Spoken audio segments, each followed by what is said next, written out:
session where we'll be talking about financing, especially for SMEs.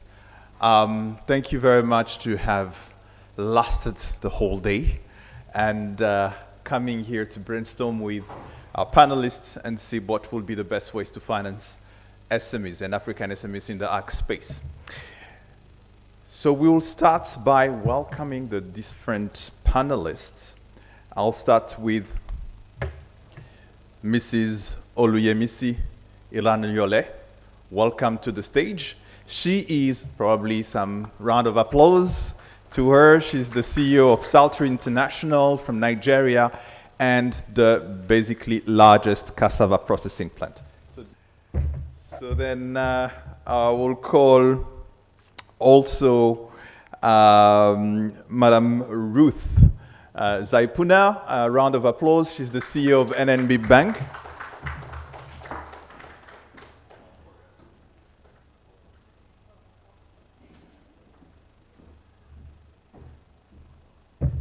And I will call Marie-Ange Mukagahima. Round of applause for her. You can sit on this side. Here you go.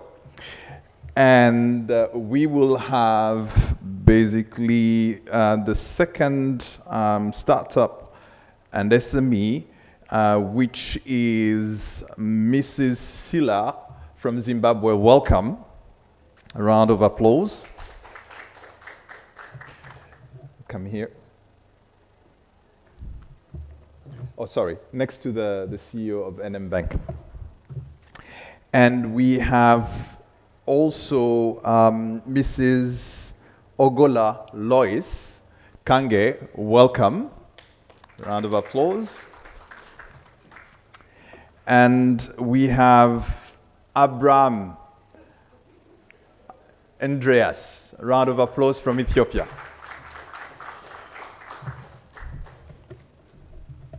Now that you're all around, there is one seat missing. Sorry?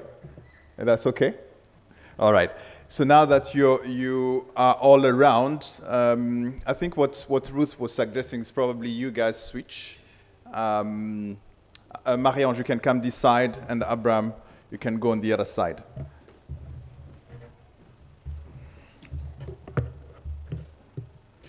I guess all good now. I followed the protocol. At least I've tried. So let's do a round of presentations. As I mentioned, we have Oluyemisi. She's the CEO of Saltri International in Nigeria, one of the largest cassava processing plants, not only in Nigeria, but I think in Africa when it comes to the level of processing capacity. And we have also the CEO of NN Bank, Ruth Zaipuna, which is one of the largest banks in Tanzania. So we are honored to have both of you and be ready for the questions. And we have actually a series of amazing startups really impacting the agri-space. We have Marie-Ange Mukagahima, who is the CEO and the founder of Zima Health Group from Rwanda. We have Ogola Lois Kange, who is the CEO of Smiley's Kitchen from Nigeria. And we have Silalekwele Bonfana from Zimbabwe, who is the founder of Tarima Vegetables. And we have Abraham Andreas, who is the founder and the managing director of Green Agro Solutions and Leisure Platform. And my understanding, today we'll be talking about leisure. All right. So we'll start with, this is how this session will be structured to make it more interactive. So we'll have videos. Basically, the session will be split into two. We'll have the first round, which will be these two fantastic entrepreneurs on my left, and who will be presenting the different SMEs and challenges they are facing through videos. They will be 2-minute videos. Later on, they will be asking questions to Yemisi in terms of how to learn from her experience in financing and dealing with financial institutions. And we'll have now a round of questions I'll be asking to the three of them. And after that, we'll have a similar sub-session, which now will be focused on Ruth Zaipuna, where we'll have Abraham and Sila presenting the companies through short videos. And after the short videos, which I think is just 2 minutes each, and after that, we'll have questions which will be addressed to Ruth by the two entrepreneurs. And after that, we'll have a round of questions involving the three CEOs, and then we'll finish by that. So I think we're good to go. So we are about to see the first video, and if I am seeing it in order, it's the one for Zima Health. Is that correct? Yes? Okay. Over to you guys. Zima envisioned to create social health and environmental impact by producing excellent, healthy, and cosmetic products by adding value to the recently neglected plant called pumpkins. We provide farmers input and technical support to the rural women farmers and youth, and we buy the harvest and we process that harvest at our processing facility in Kigali to the premium product, including extra virgin oils, cookies and snacks and seed, roasted pumpkin seed, and also a pumpkin seed flour. Our products are delicious, accessible, easy to use, healthy product with sustainable impact on people and environment. Our pumpkins are hand-picked from field of Rwanda and East Africa, and our products are free from cholesterol, no additives, no preservative. They are gluten-free, and they are packed into environmental-friendly packaging. As Zima team, we really enjoy our customer feedback, and we take them as the energizer to continue doing what we do and improve. Our core values are to always listen to our customer needs and handle them, always maintain the quality of what we do, and also always being on the top of our innovation and quality. Zima and Thank you very much. That was the first video. We can show the second video, which will be in line with Smiley's Kitchen activities. I'm Ogolalo Iskangi, the CEO of Smiley's Mobile Kitchen Limited, an agro-food processing business realizing the potential from smallholder farmer post-harvest losses, especially in tomatoes, where we process the tomatoes into paste, giving it a longer shelf life along with other products which we produce. 40% of the tomatoes we produce in Nigeria never even makes it to the market, despite our huge agricultural land and resources. So tackling the problem of post-harvest losses in the agricultural sector, especially in the tomato value chain from farm to table, is at the core of our business, and we have trained hundreds of farmers and cottage processors, especially women, and we are not stopping until we achieve food security and affordable good food for the continent and beyond. However, one of the limitations to achieving our goals is financing. There is a huge gap of the missing middle class of entrepreneurs who are too big for the small loans and yet too small for the big investors to fund. We find ourselves in the group of SMEs and MSMEs who have a lot to offer but lack the financial resources to achieve this, with good products but lacking the capacity to scale and to reach new markets because of the economic challenges. There is the high cost of transportation, logistics, high cost of energy to power equipment, and the rising regulatory costs and taxes. There is also the challenge of getting seedlings and particularly financing the farmers for their inputs and a sustainable alternative or cheaper seedlings for the farmers.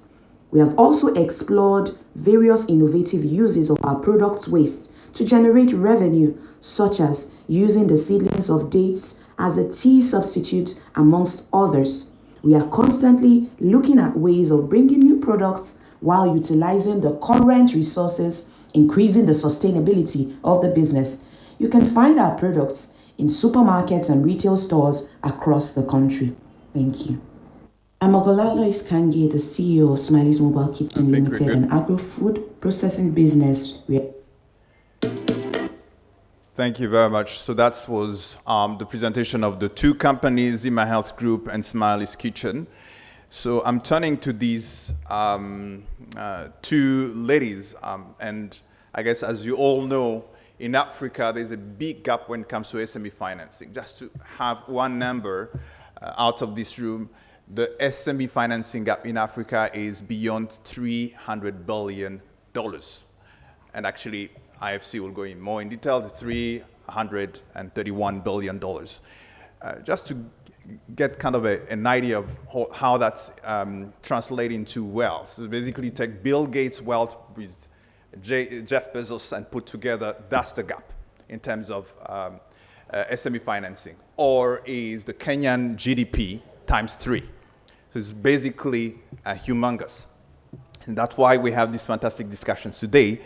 Turning to these two fantastic entrepreneurs and starting with Marie-Ange, can you summarize within 2 minutes what kind of challenges, the biggest challenges your company is facing currently? Over to you.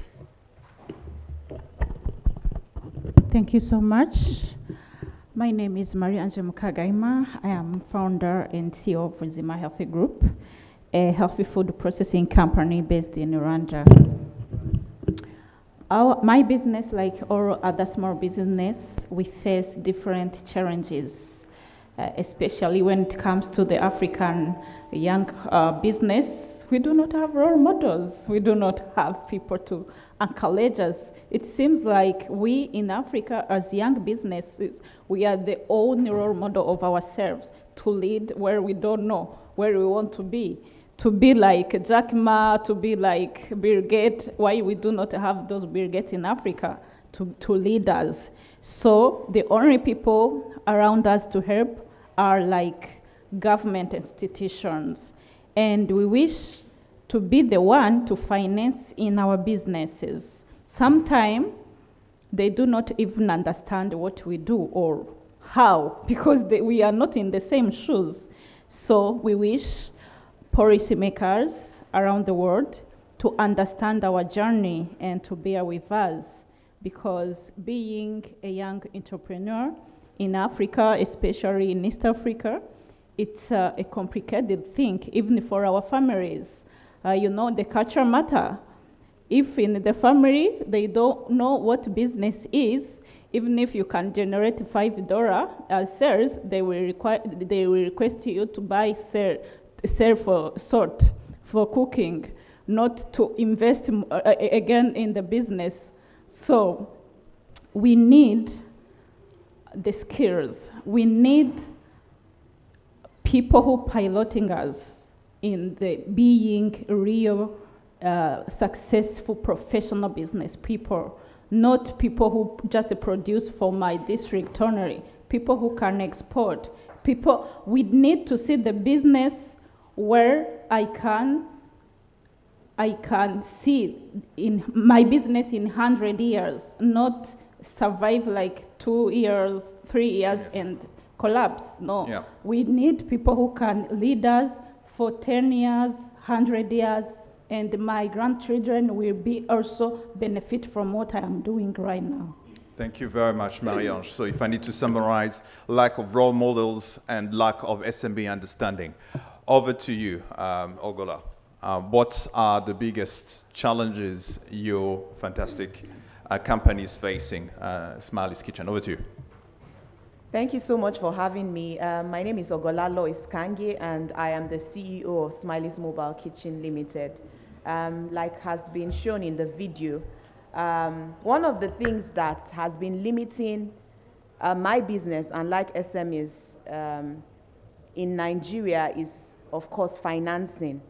I've said it time and time again that you find out that when you meet big investors, big people that are ready to finance businesses, they want to know how much revenue you've been able to generate and how much traction you have. But after you have grown to a particular level in terms of whatever it is you're doing, there is only so much you can go without additional funding. So how do we get to that next level if this big investors are saying, oh, the cap we have for investments in any sector or in this sector is so maybe $10 million and above, or $500 million and above.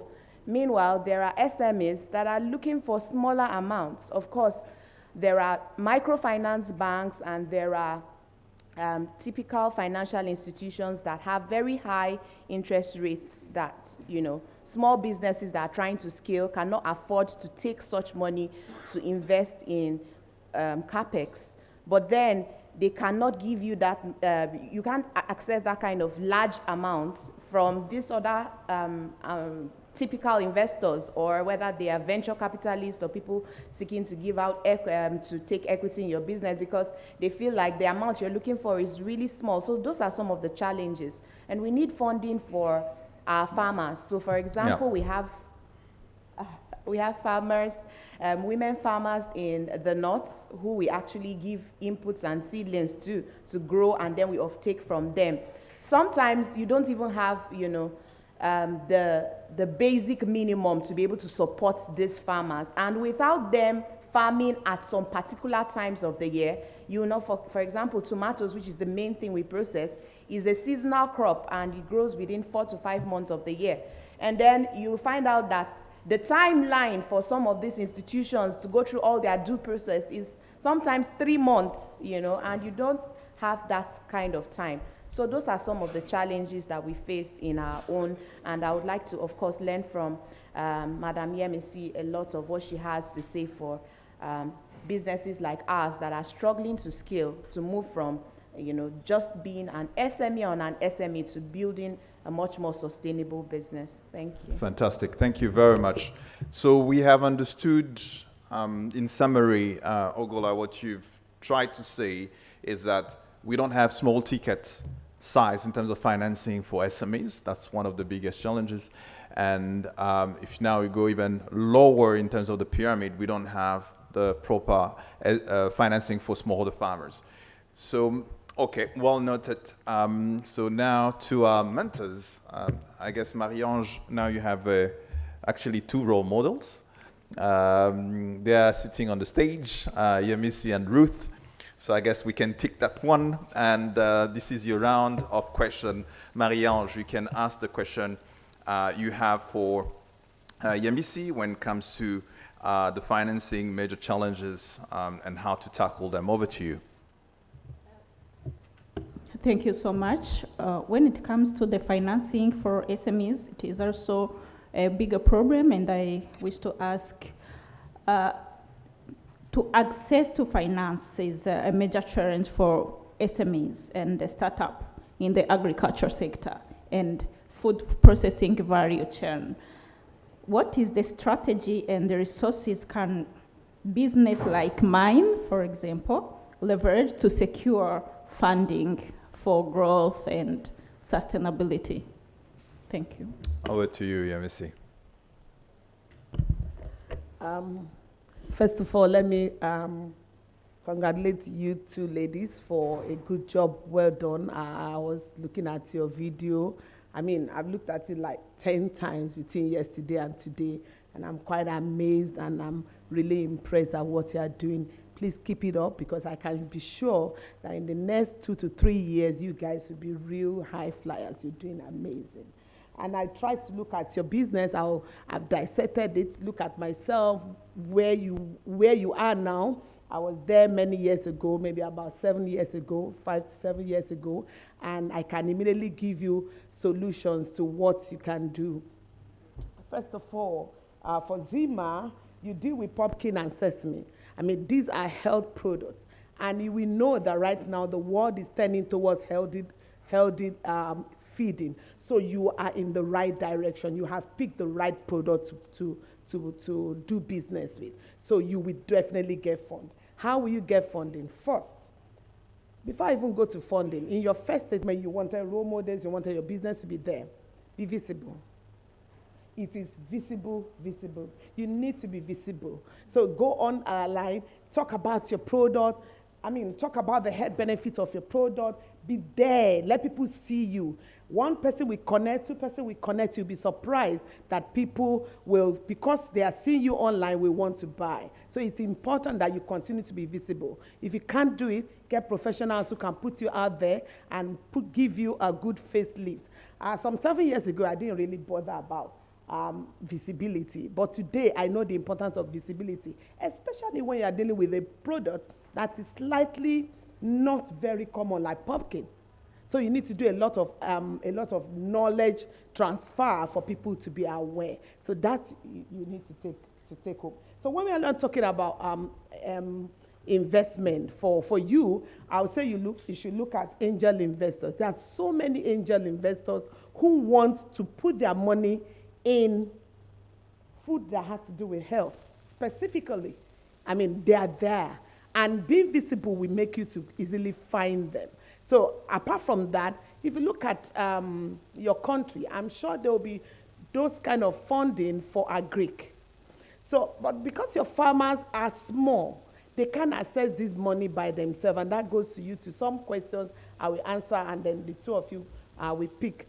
What you need to do is, first of all, know your farmers properly. Profile your farmers properly. Keep good data of how your farmers are growing from 1 acre to 2 acres to 3 acres, or whatever it is plot you are dealing with right now, from 1 plot to 2 plots. Have what I will call a ledger for each of the farmers in your business. So at any time you can approach the bank and say, hey, I have 100 farmers. I have trained them. They started with 1 acre. Today they are with 5 acres. I have used my money to bring them to this point. I want you to fund them. I will guarantee them. Do you know why you can guarantee them? Because you know them. You know them at the back of your palm. You know that you have used your money to try these farmers, and they have paid back in the first year, second year, third year. Your confidence is so high that you can tell the bank, give them money, I'll guarantee. And when you say that to any bank, most of the time they want to fund it. Because the confidence, for we women, I think what they fund in us is our confidence, because they know we will pay back. They know we will pay back. We have integrity. So when you come up and say, I know these 50 farmers, they are doing 1 acre now. If you fund them to do 5 acres, I will move my business from here, this revenue to this revenue. I tell you, you will get banks who will give you the money. The first bank may say, oh no, I don't know pumpkin. What is pumpkin? They could try to discourage you. Don't worry. Go to the next person. Somebody is going to look at it and say, pumpkin, tell me about it. Give them a little to eat. Maybe make some snacks. Let them eat it. You'll be surprised that from there, they'll say, okay, this looks nice. And you say it's lower cholesterol. Oh, yes. Oh, and my sister have cholesterol. They start to connect. And from there, you will see that 1 or 2 banks will be willing to invest. For you in Nigeria, it's even easy. Nigeria have some established platforms. What you need to do for tomatoes is, during the off-season, don't start looking for money when the season is on. Oh, no. In the off-season, when you are not ready to collect the money now, is when you start, knowing very well that they will take you 3 and 4 months. So by the time you are done, it will be just about the time the season is starting. And then you continue to tell them, I must get this money by June. I must get this money by June. That's why I'm starting in January. So they understand the importance. Okay, and there are funding in Nigeria. There is the Anchor Bora scheme. Don't go for the general anchor. You won't get it. Because, that funding is like almost on the dead row. But ask them for prime anchor. Prime anchor means, I know these 50 farmers, I'm ready to guarantee them. They will give you. Once you are ready to guarantee, the bank does not care. And then you would have made sure that there are farmers you have tested, worked with, and you can hit your chest with. That's one. There's also the CAT loan. I don't know if you have similar loans in your country. The CAT loan is like like loan for industrialists. Okay, so that loan also is single. These are single-digit loans that will help you. Somehow they are difficult to get, but with persistence, good business model, you will get it. I will tell you, don't give professionals your business plan to write. I have never done it. I write my business plan myself. Because you can give yourself to your writings. You can transfer your your vision into your writing. When you give the professional, they just write it in a too much of English, and but when you write it yourself, you can give them to do the dotting, cross the I's and dot the T's. But you see, that transfer of your own vision, emotion into your writing, whoever is reading it can immediately feel you and want to invest in such a business. So I will, I don't know if I've taken so much of time. I will also quickly say that there are investors that want SMEs. Yesterday, I was coming and I met a lady. I don't know if she's in this hall. I met a lady and we started talking and she asked me about my business and I told her and she said, oh, that they invest in 1 million and below. So there are investors who even are in this conference who are looking for beautiful projects like yours that want businesses that want to invest in your business for 1 million and below or 2 million thereabouts. So there are different categories of investors and you can always pitch any of them. You could do a blend, investment, and that's equity and loans. Yeah. That way you are able to also play around with. But sometimes. Thank you. So I can see, you see how it's really even getting hot.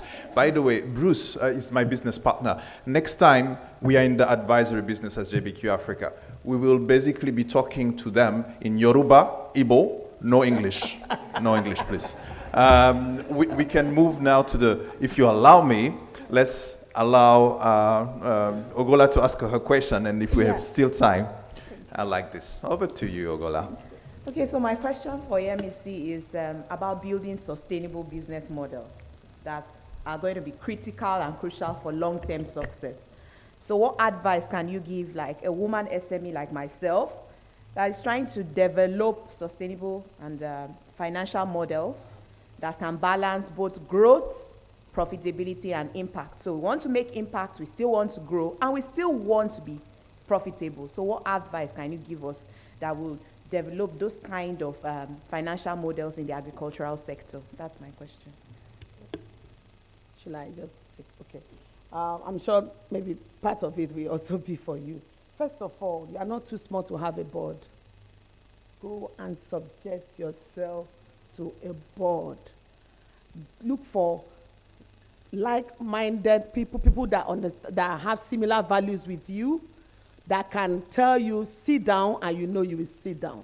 That can tell you, don't do that, even though it's your business, and you will obey. That's number one key success factor for you as an SME. Number two, it's record keeping. Don't cut corners. I mean, you don't need to invest in 360 degrees. Simple Excel, but let it be, keep every tiny record, because when an investor wants to come, they want to check that you have not been just putting your hand in your business and just spending as you like. A new Jeep is out and then you buy and da. So they want to check that you are treating this business like a business. And if they put their money in, they will be able to take their money back. Even if you have issues, they will know that, no, this is just a sincere issue, not because she bought a piece of gold last month, which is not supposed to be in the budget. So try and have Excel, simple pitch tree, simple accounting package, follow it. Have process. You don't even need to get expensive process. Write down your SOP. We call it SOP. Write down your SOP and get your people to follow it. As small as you are, that is the way to go. When you start with that, it's easy to just climb up to more complex programs. And whoever is coming to your business will see it, we see the transparency, we see the honesty in your business, and they will want to invest. Basically, most times it's not really even turnover issue. You could have all the turnover and the investor will still not invest if they don't see that integrity in your business. So if you have a board, the board will be able to check you in some things. And then you have process, it will help you. It will even guide your own day-to-day activity. Whether you are there, you are not there, your business will continue to run. Assuming something happens, you don't go back to Nigeria or you don't go back to Rwanda. And what happens? If you have process, your business will continue to run. If you have a board, they will immediately take over. I help you to make sure that your business succeeds you. But if you don't have process and you don't have a board, I mean, that will just be the end of that dream. So no Thank you. matter how small, you can start even now. Thank you very much. Those are very good insights. Please, round of applause. I guess with you, Yemisi, my business is out of business. All the advice have been given here for free. So yeah, thank you very much. So back to you. Question: are you sure that you'll be able to answer by yes or no your next question? That's a good challenge.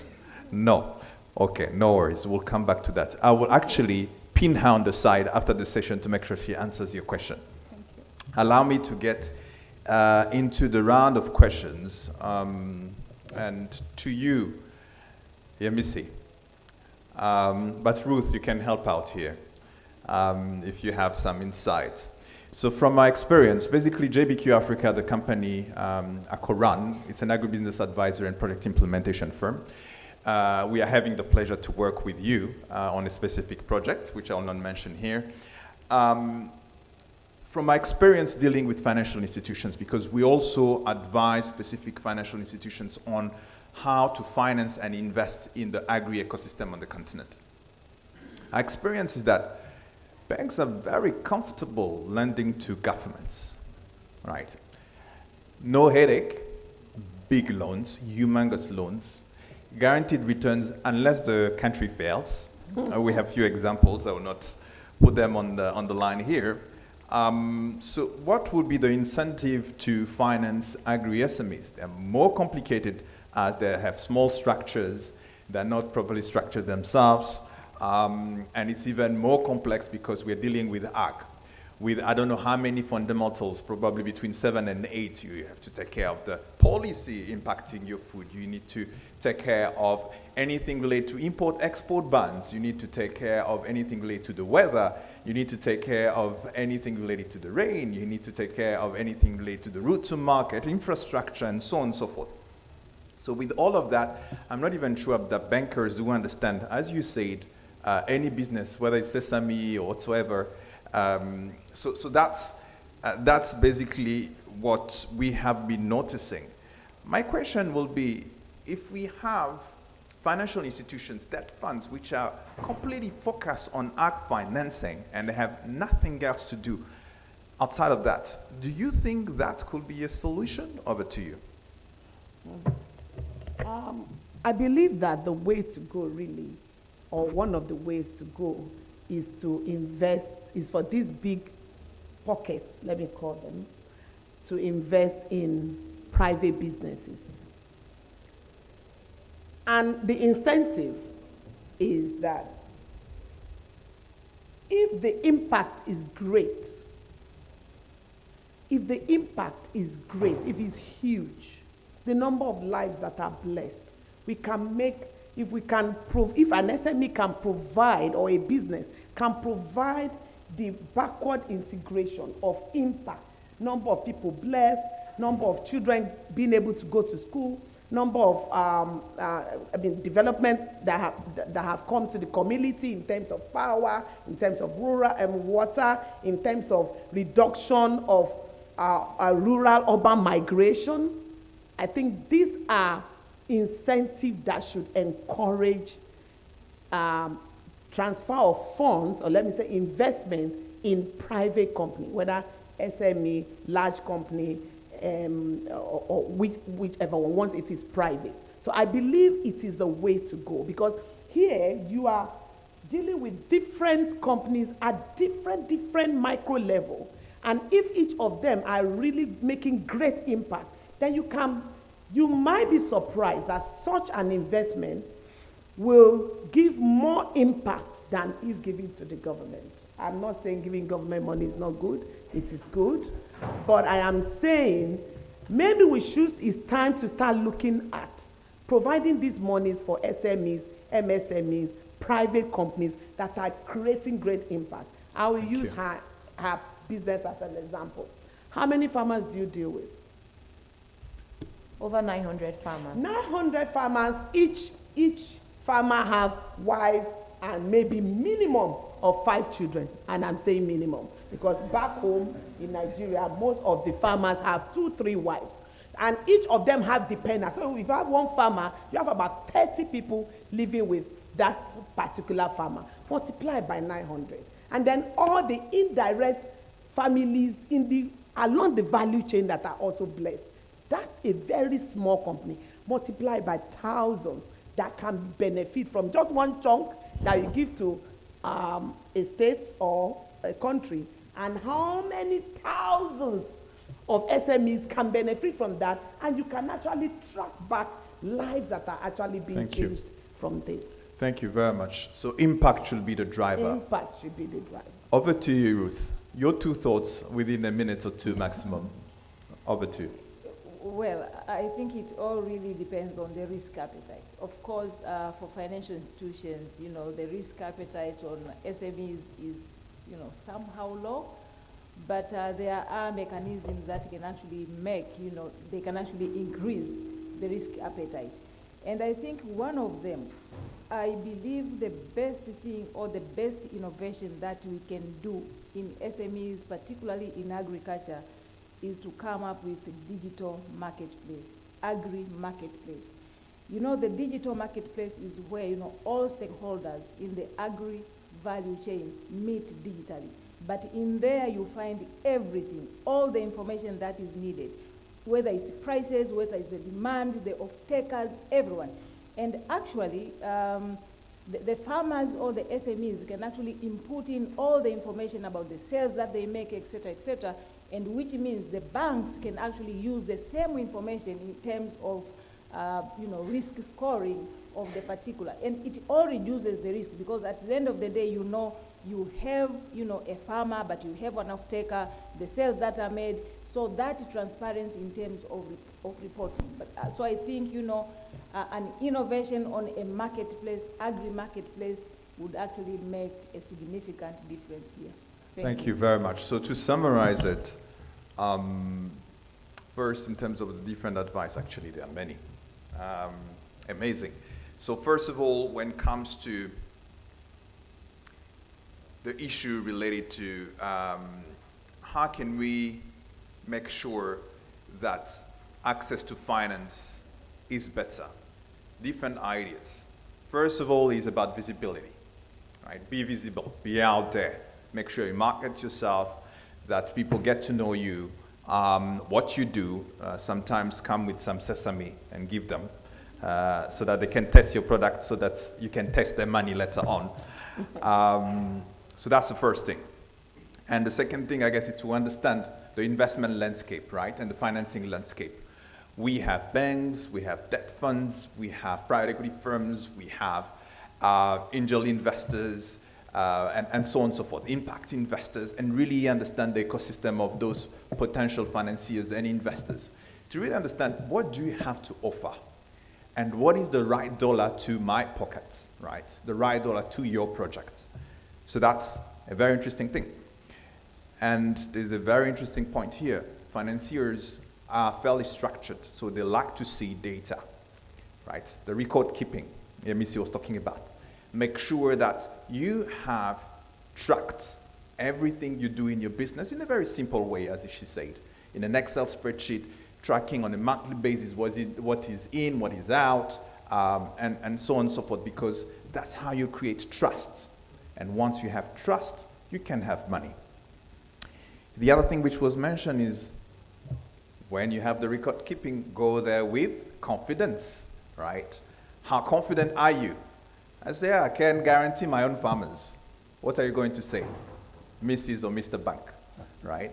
And because they don't understand the business of smallholder farmer, because you've been tracking it, you understand it better, they will understand your business better than they understand the smallholder farmers. So they will be willing to finance them through you. It's very interesting. The other thing which has been mentioned is having structures in your business, in your businesses. There's nothing too small to have a board, right? And by the way, we can be a testament to that. Board is free advice from experts we cannot pay, right? And how can you sell that? You sell basically the impact Yemisi was talking about, right? There are people in the room who can be your board advisors, and the rest, you cannot pay the bills, right? They're too expensive. But at the end of the day, God has put something amazing in any human being, is to give back. What you sell is, by being part of this venture, you'll be giving back to the society.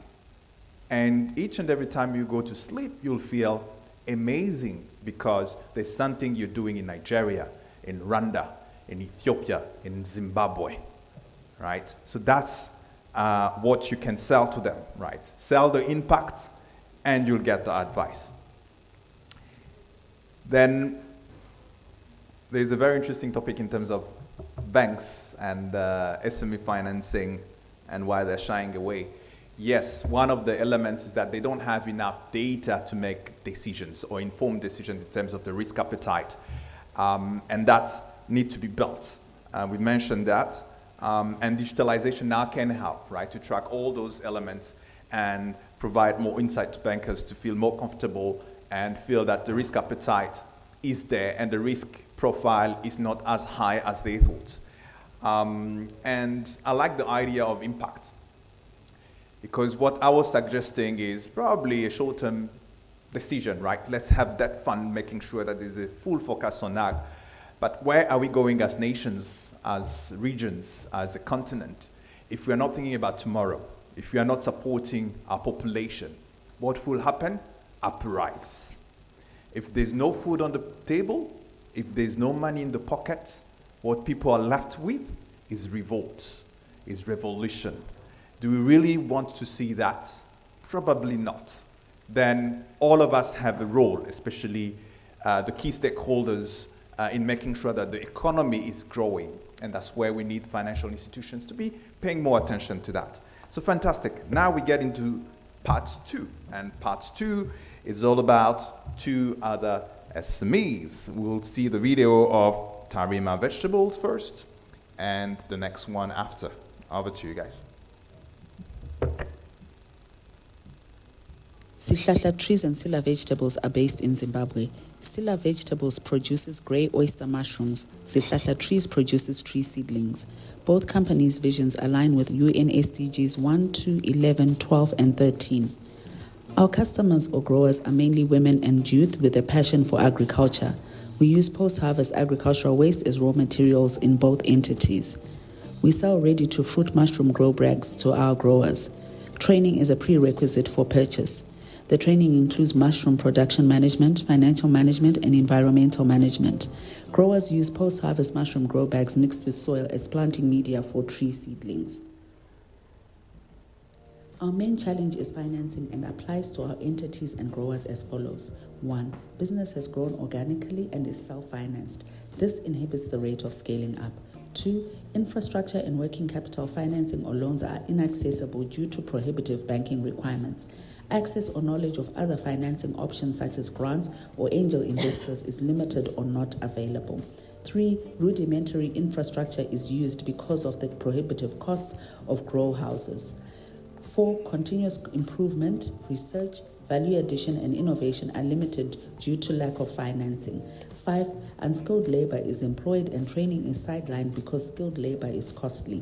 6. Use of our bespoke accounting system, Costway T20 ERP, is difficult due to lack of capital to purchase IT equipment and off-grid power systems. ERP systems are crucial to measure business performance.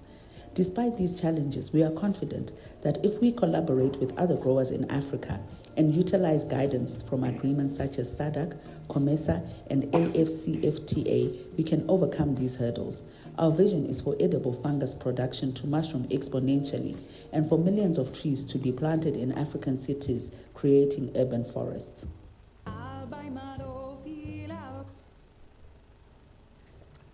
Thank you very much. We will give the technical team a few seconds now to put the video of Lasha. Over to you guys.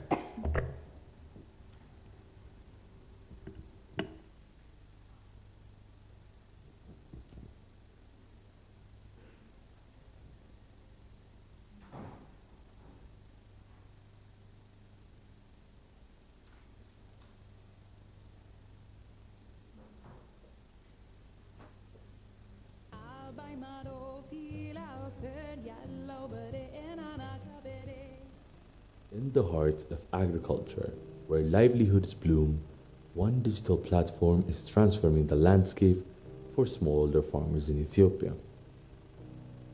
Meet Lersha, the agricultural marketplace that's not just connecting farmers, but empowering them. At the core of Lersha's mission is access to finance as part of offering one-stop digital solutions. We understand that for smallholder farmers, financial inclusion can be a game changer. With Lersha, farmers gain access to agricultural services such as inputs, mechanization, and agroclimate advisory, where the Lersha agents facilitate access to finance through personalized credit scoring.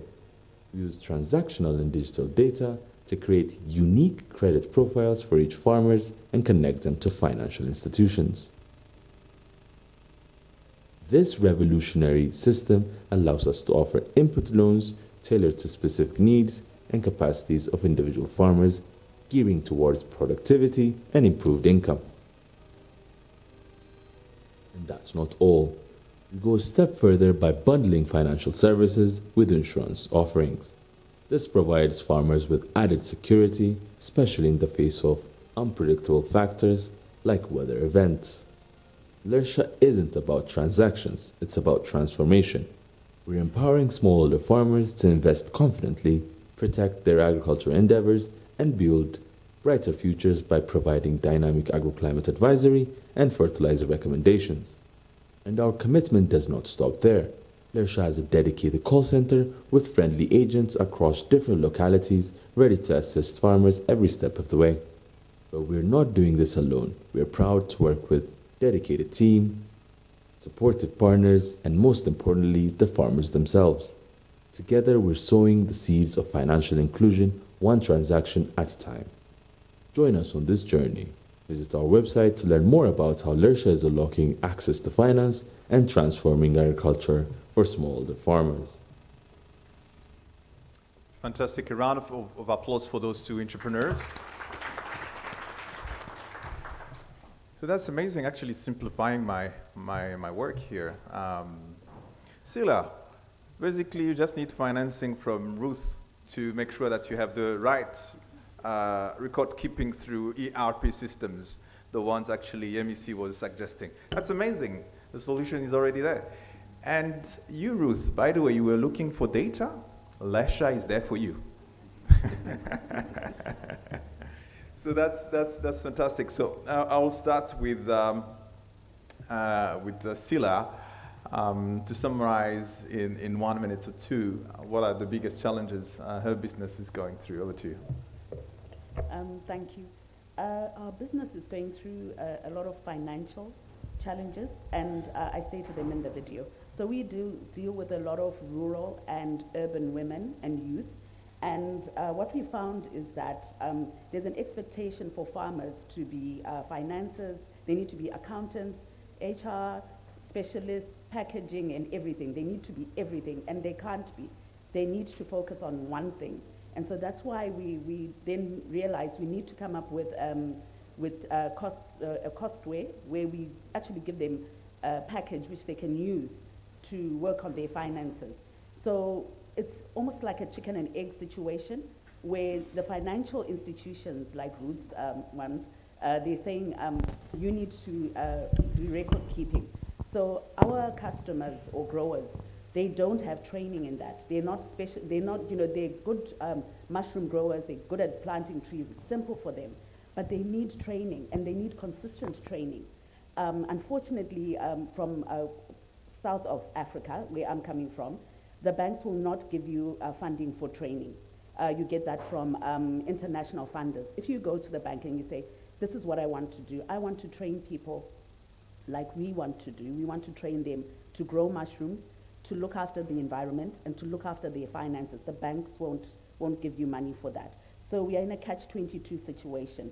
So we need some sort of change, some sort of transformation from financial institutions where they relook the way they do business with us. So you find like we've got AFCFTA, where the barriers to trade have been broken, where we're no longer looking at Africa as different countries, but as one big country. And I was wondering if the financial institutions can do that as well, because East and West Africa, I've noticed, are more receptive. Sorry, I put a timer for my 2 minutes. East and West Africa are more receptive to ideas such as training, etc. Southern Africa is not receptive to that sort of financing. So I was wondering if the barriers to trade which have been put have been lifted can also be lifted for financing, where I get financing from Tanzania. I don't need to be in Tanzania. I'm from Zimbabwe. But what NMB Tanzania is offering is perfect for me, but I'm on the wrong side of the continent. So I hope something can be done about that. I've got a long list of other things, but I'll stop here. Thank you very much. Those will be takeaways for our two amazing CEOs, that long list. Keep it warm. So over to you, Abraham, over to you. What are the challenges Lersha is going through? Thank you so much. Good afternoon, everyone. My name is Abraham, and Lersha, as you have seen in the video, we promote one-stop digital solution to smallholder farmers. Mr. Moderator earlier spoke about the challenge of providing access to finance to SME. From our experience, the most resilient SMEs are smallholder farmers. We see them as private sector, we see them as SME, and our platform try to provide a one-stop digital solution by bundling agro-climate advisory and access to finance with input and mechanization. The reason why we try to provide multiple solutions at a time is because of the profile of the smallholder farmers. In Ethiopia, we have a smallholder farmer with less than 1 hectare of land, and if you try to provide one service at a time, because of their tiny landholding, the service might not be feasible to private sector. But one of the big challenges was low adoption rate, because we ran a digital platform, and in 4 years of our attempt, the adoption rate is less than 10%. Out of 100 farmers we approach, it is less than 10%, and you can't build a sustainable business model with that, less than 10%. So access to finance actually is a blessing, which improves the adoption rate of the farmer. But the challenge comes here: interoperability between the agricultural service and the financial service. And we have heard earlier, risk management is actually the first line you hear from financial institutions. So how do you build that interoperability between financial service and the agricultural services? Because agricultural companies, they worry about seasons, they worry about the products for smallholder farmers, but financial institutions, they worry a lot about risk and also repayment. So currently we are operating with International Finance Corporation in Ethiopia, an attempt to provide this match between financial institution and agricultural services. So Lersha, as a company, is currently in between of this challenge, trying to create the balance between interoperability. Thank you very much. I like that tech word, interoperability. Summarizing basically how those two worlds can basically be working together and have some synergies and leverage on each other's knowledge, right? If I need to summarize that. It's fantastic. So let's get into questions to our CEO, Ruth. And the first question will come from Sila. Over to you. Ruth, you spoke of the digital marketplace, so I wanted to find out, establishing strategic partnerships is very important for SMEs growth and access to resources. So how can financial institutions like yours support SMEs in building successful partnerships with key stakeholders in the agricultural sector? Thank you very much for that question. I think you rightly say that partnerships will be critical. I think in this journey, really walking alone is not feasible. So, but before I jump in highlighting on the value of partnerships and the NMB's approach, as you asked, in terms of how we are supporting SMEs to create strategic partnerships, I think let me highlight some important points. And I know, we will be hearing a lot about these statistics, but I think it is important to set the context. I think SME growth is important because of the role that they play for the socio-economic development, particularly in Africa. And various research actually show that SMEs in Africa represent about 90% of total businesses across sectors. In sub-Saharan Africa, SMEs create close to 70% of formal employment. You know, these are really big numbers. In Tanzania, for example, SME contribute over 27% of the country's overall GDP. And in terms of, you know, the medium-term plan for the country, actually SME are an important contributor into the country's long-term development. But as you have heard, you know, from all the videos, but also in a number of other sessions that we have had, Africa SMEs face a huge financing gap. Yeah, the moderator talked about almost $130 billion financing gap according to IFC. You rightly talked about establishing partnerships, and I think it is really important that we create partnerships that will unlock the growth potential of these SMEs. I said earlier that particularly at NMB, we have realized that in order to unlock the potential growth of these SMEs, particularly those that are in agriculture, we can actually not work alone. We need to work in partnerships, and mainly because of the challenges that these SMEs face. I will mention some of these challenges, and you also talked about some of them. Majority of these SMEs, they don't have the technical knowledge of banking services. But also, most of them are in rural areas where most banks are not there. You know, most of the banks in Africa are actually concentrated in urban areas. The truth is, and I said this earlier, you know, we will continue to say this, dealing with SMEs, particularly those in agriculture, is considered a risky business. This is not me. This is research, you know, saying about that. We have research by ASELI, for example. They highlight that lenders find lending to SME unprofitable compared to other sectors, but also the risk is twice as high, and the returns are lower by almost 4 to 5%. Now, sorry, Ruth, just to come back to the point you raised in terms of strategic partnerships. What, for instance, you mentioned the issue related to technical knowledge. Which kind of partnership NMB has to bridge that technical knowledge for SMEs? Excellent. Now, technical knowledge, this is capacity building, but also it's really about financial inclusion, capacity building to these smallholder farmers or SMEs.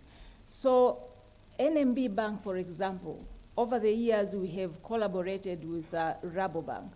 That collaboration has enabled NMB Bank through NMB Foundation to actually train farmer-based organization on financial literacy, training them on governance issues, and most of them eventually they graduated and they were able to obtain loans from the bank.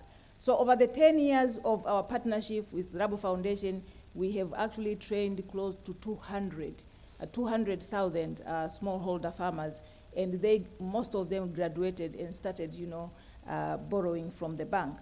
But also, talking about the risk, the perceived risk with SMEs. Sorry, if you allow me, I just want to applaud you, 200,000 who ended up. Yeah, so that is for 10 years, eh? Yeah, 10 years, 200,000 10 years of work. SMEs, yes, trained, and I think they graduated. But also we have been talking about the perceived risk of lending to SMEs. And so in that particular area, we are actually leveraging on guarantee schemes. Yeah, the guarantee schemes, for example, African Guarantee Fund, PASS, ASEL, these actually help banks to reduce the risks. Yeah, so you know, most of the time they guarantee 50%, 80% of the portfolio, and that actually, you know, helps to reduce the risk from banks, and therefore we are able to lend even to SMEs that are perceived as risky, but now because we have the guarantee, it really helps that. We have other partnerships from NMB Bank. So for example, the other challenge that SME in agriculture face include access to resources. In that, we have actually partnered with quite a number of strategic partners, particularly those that provide farm equipment. So the likes of John Deere, the likes of Agricom, and we are able to partner and to finance farm equipment, particularly to SMEs. But I think one of the recent partnerships that we have had is actually with Vodacom Tanzania. We have partnered with Vodacom to finance device financing, and this is actually to support provision of affordable smartphones. We are talking about digital, but these people without smartphones, it's really difficult to digitize them. So we have partnered with Vodacom. We'll be financing, and we have actually agreed with Vodacom that, you know, in just 1 year, we are able to sell almost 1 million smartphones to the market. Wow. And I think that will be brilliant. Yeah. Thank you. I'm going to stop you. And this is mainly because, you know, the FinScope survey in Tanzania, it shows that while 75% of Tanzanians own phones, only 19% actually own smartphones. So this is really needed, and I think it's a brilliant partnership. Thank you very much. Yes. So I like that idea because it's responding to one of the challenges you mentioned in terms of the remote farmers. So if they are having smartphones, yeah, then they are no longer as remote as they were before. So exactly. Thank you very much for those answers. Very impressive. So partnerships are amazing, and happy to see that the guarantee scheme from AGF is working well. Yeah. I used to work for them when they started the venture, and actually I worked on NMB, so I'm glad to hear that things have been heading into the right direction. And actually there's some founders of AGF in the room, African Development Bank, somewhere seated there. So we go into the next question, Abraham. Over to you. Thank you. I'll bring you back to the risk management part, because, you know, in an attempt working with telecoms and commercial banks in Ethiopia and elsewhere, they always talk about risk management. Yeah. We understand working with SMEs and smallholder farmers, you require more guarantee and models, but also, you know, as NMB, what's your advice on how these, you know, loans can be effectively managed, as well as in the agriculture value chain financing also, how this can be managed in a healthy way, the financial performance? Okay, thank you very much. I think that is another brilliant, very practical question. I think the topic of financial risk management, particularly for SME, is a very important topic because, and this is exactly what we have been talking, I believe that the ability of SME to grow will basically depend on how much is their ability to effectively manage financial risks. Yeah, we talk about risk. If you are not able to manage those financial risks, certainly the growth is, you know, very limited. And maybe just to highlight, inherently, based on the nature of SMEs, particularly those in agriculture, they face a number of financial risks, and these are caused by different factors. These factors include, for example, production risk in terms of quantity, quality of commodities that they produce, but there's price risk, you know, prices are changing every now and then. Governance, very important, and particularly fund management challenges. I think within the banking sector, we really struggle very much with SMEs, particularly on fund diversion, yeah? They usually divert the funds. Now, in terms of addressing your question, in terms of how can an SME like yourself approach and effectively manage risk, I think there are really a number of tools. And you know, my colleague there really talked about a number of them. But maybe I will either repeat, but I will, you know, talk about additional approach that we actually need to consider if we are really to manage our financial risks. I think the first one that I will talk about is formalize your business. Yeah, If you really want to grow, you want to deal with banks, banks are formal, banks are, fully regulated, you need to be formal. Make sure business is formal, your business has been formalized, it's properly registered, and it actually complies with the required regulations. I think this is my another second recommendation or advice here. Comply with regulations, particularly the tax laws, yeah? I think tax is a big challenge. Someone also talked about that, because any risk of non-compliance or non-payment of tax, you are actually risking your license, yeah? When those tax returns come, you can actually collapse. I think my colleague talks a lot about record keeping. This cannot be overemphasized. You actually need to know where your money is. If you don't know where your money is, you are risking your business. You need to know whether you are moving into the right direction or whether you are making sound decisions based on information that you have on numbers. The other thing that I will just add up is ensure you have access to current information, current trends. For example, information about prices, commodity prices, about your product demands, etc., etc. Embrace technology. I think I talked about the marketplace. Know where the world is, and know exactly whether your products are needed. But what will change? What will come in the near future? I think it is very good to help you in projections. The other point that I will highlight is always obtain smart loans at fair value. Please avoid loan sharks. Yeah, I think a number of SMEs are struggling with loan sharks.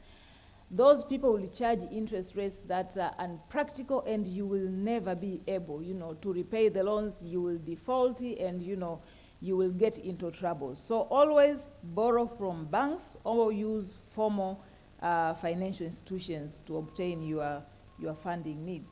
And be focused. I talked about fund diversion. It's a big challenge. People come and borrow for a specific purpose, but they divert funds. You are borrowing for a working capital facility. You go and build a house. It's a big challenge. You kill your business. So be focused and make sure that when you borrow funds, the funds are actually channeled to the reasons where you have the reasons you borrowed. But I think last but not least, have an insurance. And particularly if you are dealing with agriculture, there are so many risks, drought, diseases, etc., etc. There are a number of insurance products nowadays. For example, I don't know, weather index insurance, yield area insurance products, and these I think can help you particularly on risks that are unseen. Thank you. Thank you very much. To summarize this, it's very interesting when you started with partnership. What kind of partnerships we'll be looking for is any partnership which can help a business to grow. And in the case of NNB Bank, what has been very interesting is first, to understand SMEs, can you give us a guarantee to operate and to be able to navigate that? So that was one. Two, how do we deal with remote farmers? By providing them probably a tool to bring them to accessibility, which is the smartphone. Three is we have an issue when it comes to the knowledge, right? Knowledge sharing. Can we leverage on a bigger bank which has hundreds of years of experience in agri-financing like Rabobank, and dealing with basically the foundation to help us impact our people with the right knowledge to do the business in ag. When it comes to risk management, I guess everything has been said, from Yemisi to Ruth, when it comes to formalize your business, and I guess the record keeping is part of formalizing the business from a legal perspective, but also from an operational perspective, the SOPs, right? The standard operations procedures you were talking about, Yemisi. The taxman, but on that side, I think we'll need some support. As SMEs, we are suffering because the doing business environment, I hope there are people from the government in the room, is not very conducive for SMEs or startups, right? First year of operation, even if you have a small profit, it will be taxed by the taxman. Does it really incentivize the SMEs getting into formalized businesses? That's a question mark. Probably the governments should be thinking about how do we entice those informal businesses getting into more formalized businesses by giving them time, right? Come, do your nil returns for 3 years, and then we start now taxing you at 10%, then the year after 20%, 30%, up to the cap of the tax levels you might be falling into. So allowing that doing business environment will probably trigger more informal businesses thinking twice in terms of going formal, because now once you're formal, you can get access to financing. Then Ruth mentioned keep up with the trends. So basically, the business environment, is your sector growing, what are the challenges and the rest? And last but not least, make sure you go for formal financing, otherwise sharks are behind you. So thank you very much for that. So we get into the interactive questions side. My question to you, Ruth, based on your fantastic bank, NMB, what kind of successful business cases have you set up to support notably women-owned enterprises? So there are many represented here. I guess we are at 75% representation in the panel, actually more. I would say 80% representation of the panel. And based on those business cases in terms of support, how have you been scaling those kind of initiatives? Over to you.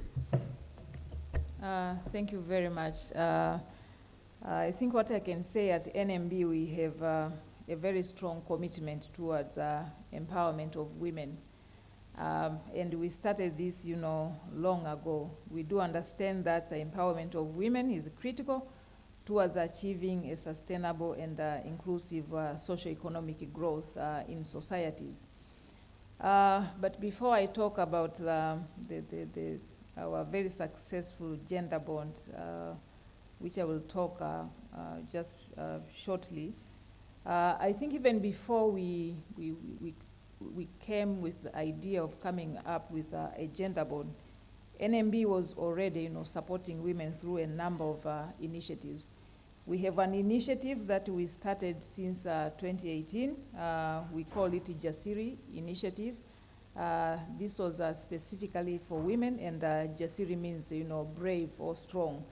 So the NMB Jasiri Initiative, as I said, started since 2018, and it was mainly to encourage women, to educate them in terms of accessing formal banking services.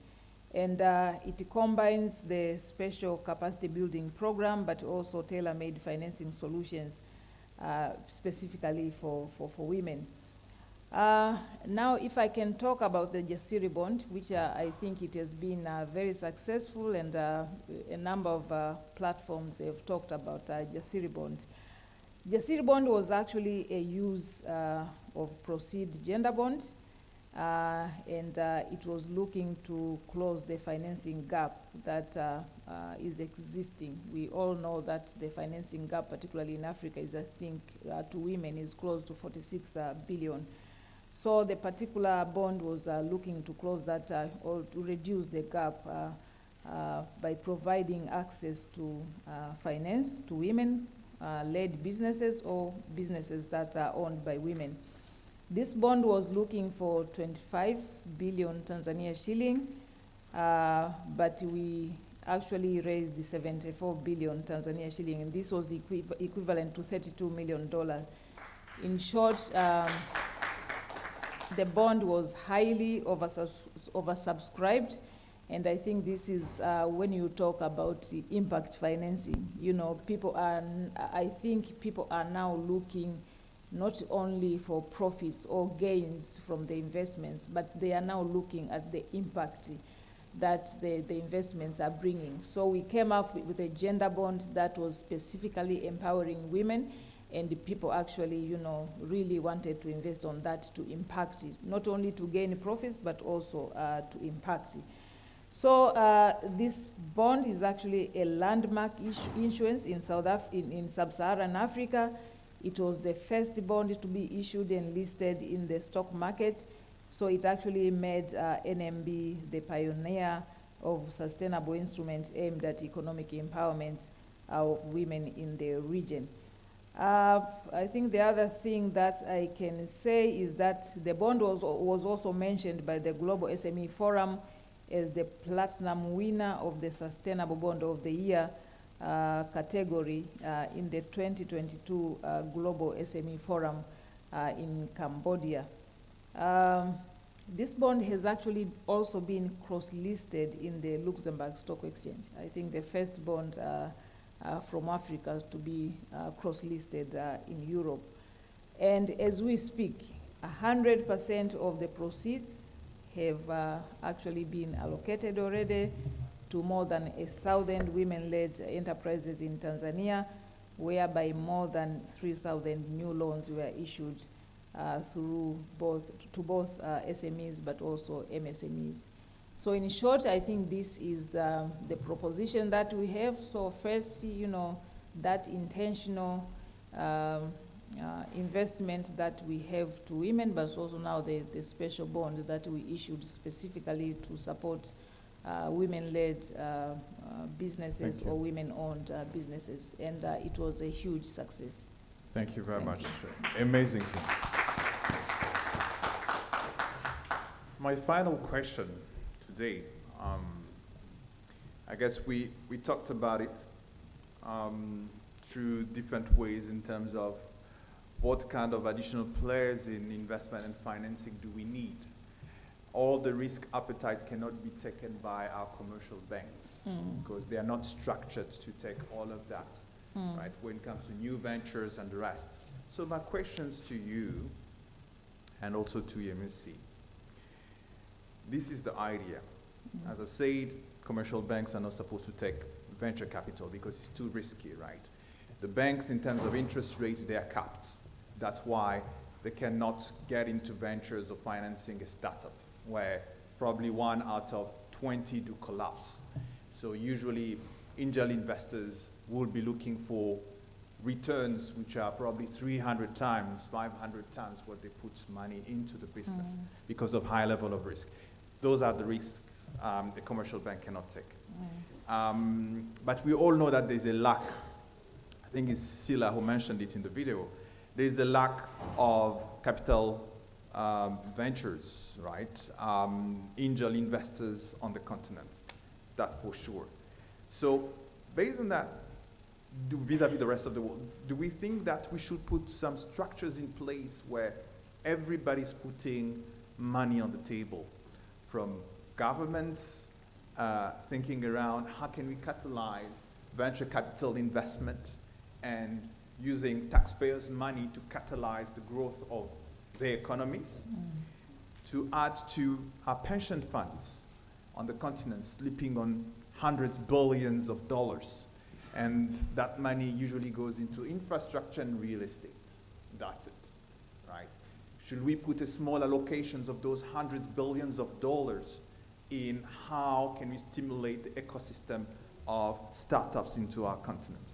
Then large corporates like Saltree, right? You're in cassava and say we are doing starch. Is it interesting to finance or invest into a startup which will do a starch derivative, which can get, let's say, into the brewery industry or starch for clothes, right? When you have nice African attire, which looks very straight, it's because there is starch on it. Starch for candies, right? Should we think about a model where large successful corporates will be creating their venture capital for the next growth and investing in those startups? And then after all of that, now the donors say, okay, now Africa is taking this topic quite seriously and we are willing to match and put additional money. Is it a good idea? And if it is a good idea, how will it work in your perspective, Ruth? Over to you. Well, I think you first said banks are not supposed to take venture capital risks or investing in startups. Well, I think probably not always true. I think commercial banks, sometimes, they can take such risks, yeah. I think it really depends on the financial institution's risk appetite, as I said, but also the assessment of risk of that particular investment in a startup. I think we have cases where we have actually financed startups, yeah. Sorry, I have a quick clarification to provide. I come with an idea of a fantastic tech platform which will be a marketplace to trade in between Zimbabwe and Tanzania. We're yet to have one currency. So I just come with an idea. I've registered my company. I have 0 activities under my belt, but I have done interesting things in market linkages and the rest. But my company is on the paper. Will the bank finance that? We probably not, but... Thank you. But I think I can give examples where we have financed startups, yeah?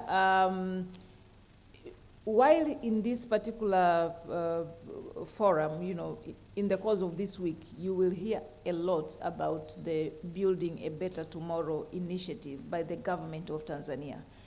Yeah, this initiative is new.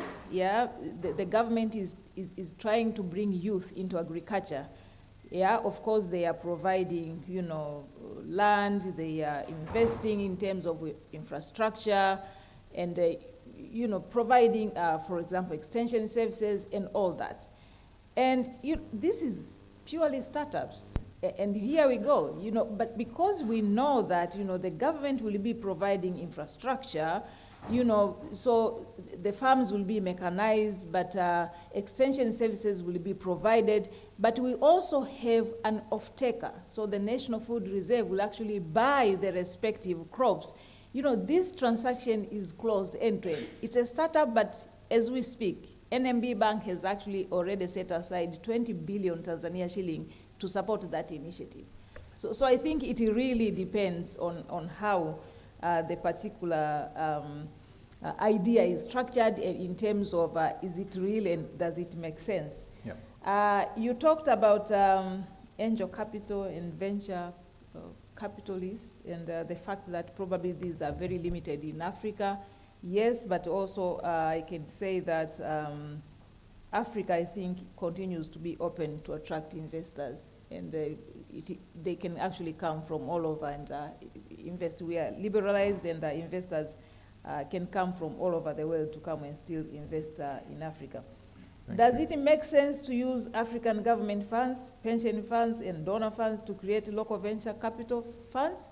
I think yes, yeah, because I think that will add to an available funds to actually support these startups. So I think it's an idea that, is workable and it can actually support startups.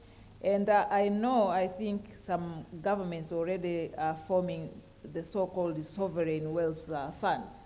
Yeah, we have some countries that are already setting aside funds for sovereign wealth funds, and I understand in Africa, I think we have close to 100 billion of funds in sovereign wealth. So I think it's an idea that can actually support investments, particularly in startups. Thank you very much. Back to you, Yemisi. What are your thoughts? My thoughts, I believe that if we must grow Africa at the speed at which we want Africa to grow, the continent, that each of the countries must be intentional to bring out certain amount of money to fund SME ideas that are not properly formed yet. Now, because if we don't fund ideas that are not properly funded yet, we will not have new products. So I believe that it would just be like, it could be 0.1% of the total fund for the year that is set aside to just identify novel concept. Now, these are concepts. I mean, most products we have today came from concept. An aeroplane was built from concept. The cars we have were built from concept. Most things that are successful today started from a concept. And because Africa, we are lacking in technology, we are lacking in the resource to make concepts come to reality. We need to be intentional to provide funds where a young person who has a brilliant idea can go and pitch. Even if it's just one that is successful out of the 10, let's take it as our loss, but that one that is successful is going to definitely move Africa forward. So I believe that it's something we need to be intentional about. I also believe that the large corporates also have a role to play in this, in that when some people struggle through the concept and they're able to start, and then they start small. I believe that the large corporates should also put aside, even if it's, like I said, maybe 1%, 0.1% of a large corporate is still a lot of money. You know what numbers these guys turn around. Now, if they also use this to promote those that have moved from this concept to maybe an SME stage and they can see future in it, they can provide funding for such SMEs in form of grants. Now, grants are all available. Most times, the grant donors don't know who and who to give them to. But if there are a systematic or structured platforms where people can go throw their ideas, pitch their ideas, then funding from all over the world can find purpose in those kind of collective portal, I'll call it, where if I have, say, $1 million and I want to fund some SME in, say, Uganda, I should be able to have a place where I go and I'm able to say, give me 20 SMEs, I want to fund 3. And then you're able to make purpose. And when this business survive, sometimes they may say, oh, it's a grant. Sometimes they say it's a 10 years, you pay back or something. But something that is easy for young, talented Africans to be able to express their dreams, express their innovations, which eventually is what is going to take us beyond where we are now, where we are 100% so dependent on so many technologies from other parts of the world. Thank you very much. I like that idea. I guess people from the government, if you're in the room, this could be an idea which can be catalyzed by different governments and will solve some of your problem in terms of youth employment. Probably could be something to consider. And as you can hear, the banks are ready to contribute through raising funds into the capital markets and supporting such kind of a fund. The private sector players are willing to do so because it's potential expansion of their businesses, of profits. So it's a win-win for everybody.